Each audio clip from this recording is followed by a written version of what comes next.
Умората няма нищо общо с стресът или липсата на сън. Шокиращо е, но истината е, че 90% от умората идва от нещо толкова малко, но подценяван, а именно нашите черва.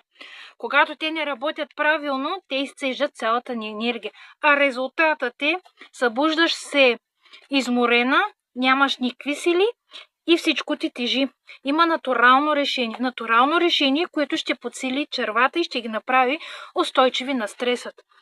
А именно алоe плюс пробиотик.